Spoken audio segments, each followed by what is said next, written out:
안녕하세요, 폴리 영차라. 오케이, 이제 9회 한번 해보도록 하겠습니다.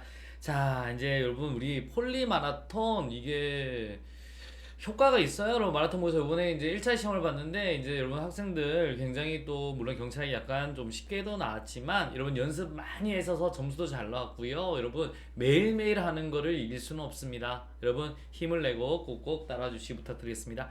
자, 이제 1번부터 바로 한번 가보도록 하겠습니다. 정책 결정자가 문제사항에 대한 완전한 정보를 갖고 있으며 고도의 합리성을 기반으로 최선의 대안을 결정하는 모델은 무엇인가요? 라는 겁니다. 이제 정책 결정함에 있어서 이제 보면 되겠습니다. 자, 개인 차원에서 어떤 결정을 하냐면요. 합리 모형이 있습니다. 합리 모형. 합리 모형은 쉽게 말해서 경작적 모형이에요. 일단은 우리 목표가 딱 정해지잖아요. 여러분, 완전한 정보, 싹 다 모든 걸 보고 최선의 선택을 한다라고 보시면 돼요. 그러니까 엄마가 사과를 큰 거 사와요. 이마트 가서 10박스 있어요. 그럼 10박스를 바닥에 다 깐 다음에 제일 좋은 걸 골라요. 그래서 여기서 보시면 완전한 정보를 갖는다, 고도의 합리성이다, 최선에 대한 우리 효용 극대를 추구한다. 그건 합리 모형이 되겠습니다. 정답 몇 번? 1번 되겠습니다.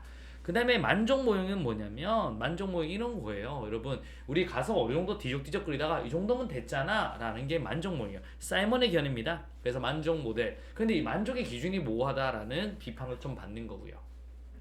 엘리트는 엘리트가 결정하다라고 하는 거예요. 그 다음에 쓰레기통 모형은요 막 우연히 결정되는 거예요. 문의 참선, 이 쓰레기통 안에 여러분 문제 흐름도 돌아다니고 해결책 흐름도 돌아다니고 참여자도 돌아다니고 뭐죠? 선택기도 돌아다니다가 우연히 딱 결정한다라고 보시면 되겠습니다. 문, 해, 참선 이렇게 보시면 돼요. 정답 몇 번? 합리 모형이다라고 보시면 돼요.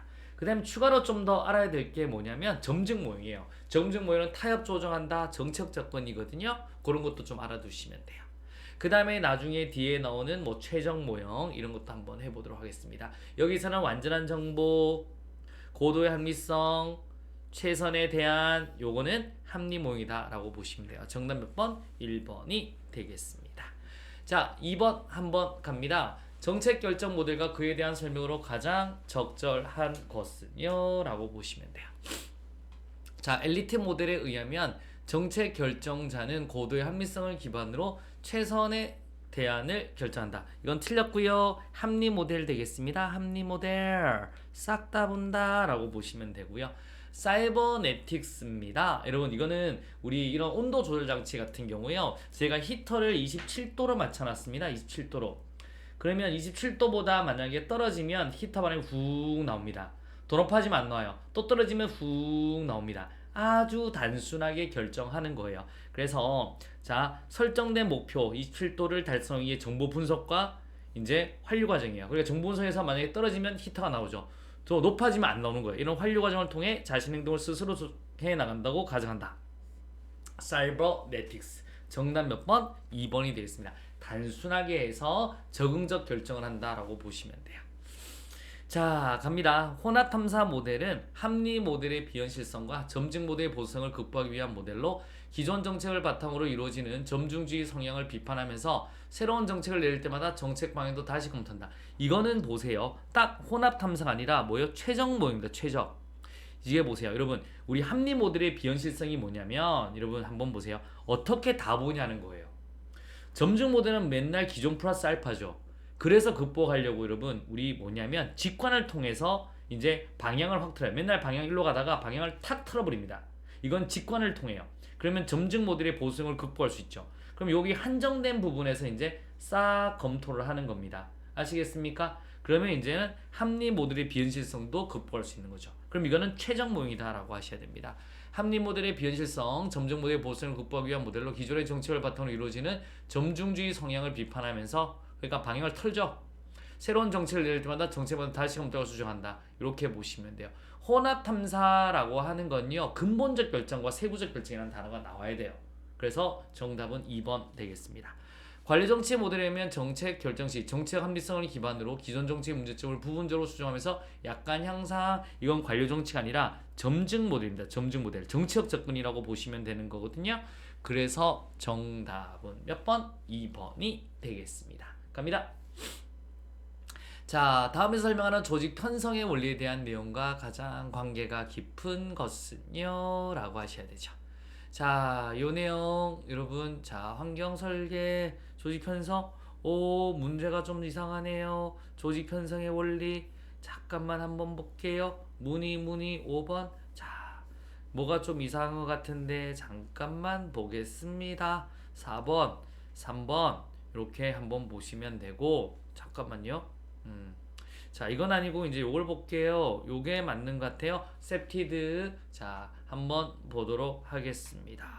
셉티드 아니고 뭐죠? 이렇게 되나? 아, 조직 편성의 원리 내용과 가장 관계가 깊은 것은요? 라고 하셔야 되겠네. 잠깐만요. 잠깐만 볼게요.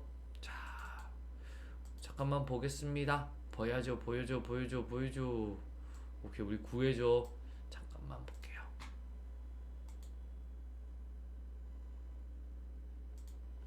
여러분, 쏘리.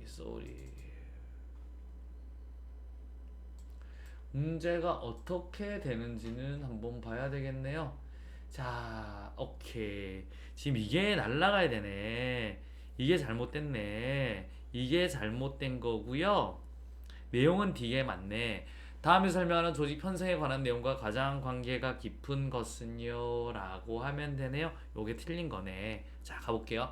한 사람이 직접적으로 감독할 수 있는 부하의 수는 업무의 성질, 고용 기술, 작업 성과 기준에 달려 있으며 모든 조직은 일반적으로 상관보다 부하가 더 많다.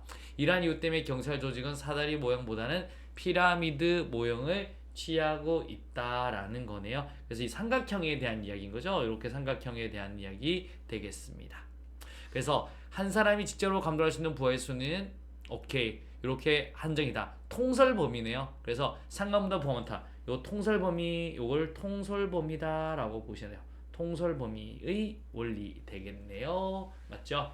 통설 범위의 원리. 한 사람이 직접으로 감독할 수 있는 부하의 수는 업무의 성질, 고용 기술, 작업 성과 기준에 달려 있으며 모든 조직은 일반적으로 상관보다 부하가 더 많다. 이러한 이유 때문에 경찰 조직은 사다리 모형보다는 피라미드 모양을 취하고 있다. 통설 범위의 원리라고 보시면 되겠고 이거 한번 찾아가 보도록 하겠습니다.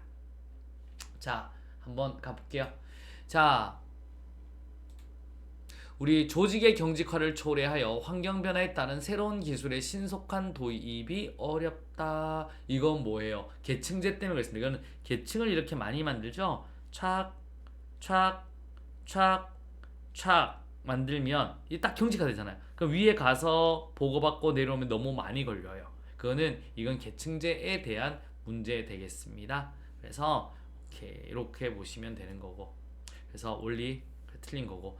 부하들이 직접 감독하지 않는 참모 및 개선 조직이 부하들에게 유익한 자문을 하는 것을 허용하지 않는다. 이거는 명명통일의 원리에 대한 이야기인 거네요. 여러분 그래서 X 되겠습니다.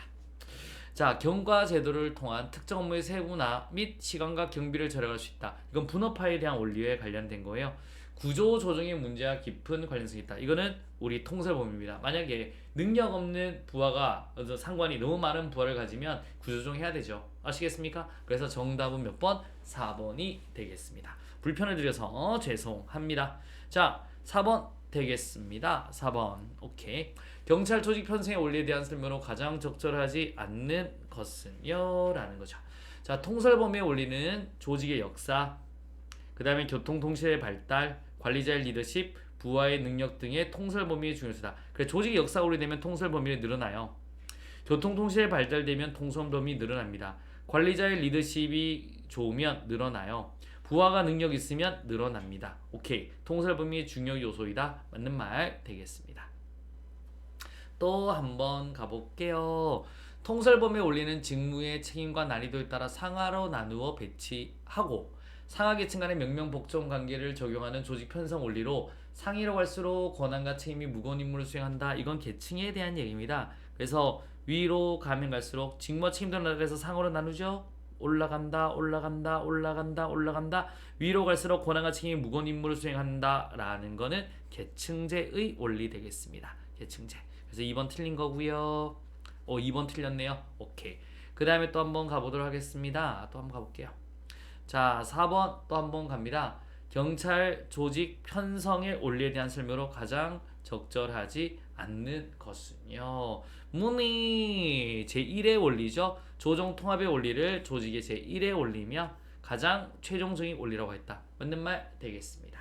명명통일입니다. 한 명의 상관에게 보고하고 지시를 받아라. 그래서 명명통일 원리는 조직 구성 누구나 한 사람의 상관에게 보고하며 한 사람의 상관으로부터 명령을 받아야 한다는 원리다. 딩동 댕동 맞습니다. 정답은 몇 번? 2번이 되겠습니다. 자, 이제 또 한번 가볼게요. 슉 넘어가자. 슉 5번 되겠습니다. 여러분, 경찰 조직 편성의 원리에 대한 설명으로 가장 적절한 것은요.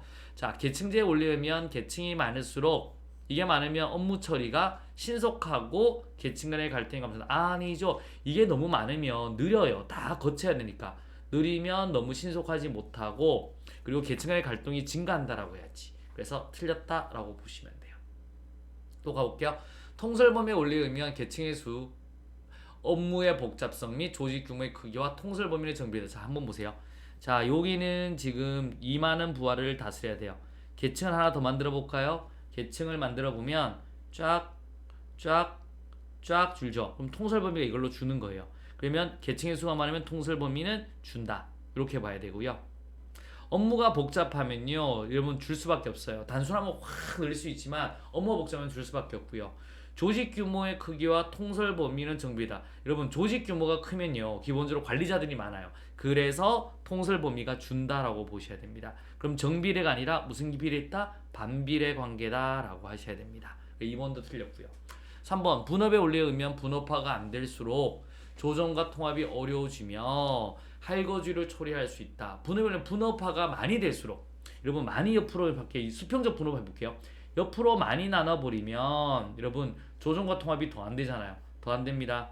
그 다음에 할거주의를 초래할 수 있다라고 보시면 돼요. 그래서 분업화가 잘 될수록 조정과 통합이 어려워지고 할거주의를 초래할 수 있다. 이렇게 가셔야 됩니다. 조정과 통합의 원리에 의하면 조직의 조정과 통합은 집단적 노력을 질서 있게 배열하고 맞습니다. 질서 있게 배열하고 조직 및 구성원들의 행동을 통일시키는 작용을 한다. 이게 정의입니다. 그래서 조정과 통합의 원리를 외우세요. 정찰 행정의 목표를 달성할 수 있습니다. 자, 조정 통합의 원리가 뭐라고요? 조직의 통합의 원리, 통합은 집단적 노력을 질서 있게 배열하고 조직 및 구성원들의 행동을 통일시키는 작용을 한다. 이게 조정 통합의 원리다라고 보셔야 됩니다. 정답은 몇 번? 4번이 되겠습니다. 어려움 따위는 있다, 없다, 없다. 오늘도 좋은 습관이 합격으로 인도하고 있습니다. 여러분 2차까지 열심히 달려요. 이제 1차 이제 좋게 끝났죠. 그러면 이제 우리 2차까지 열심히 달려보셔야 됩니다. 굉장히 고생하셨고요. 여러분 내일 또 뵙도록 하겠습니다. 수고하셨습니다.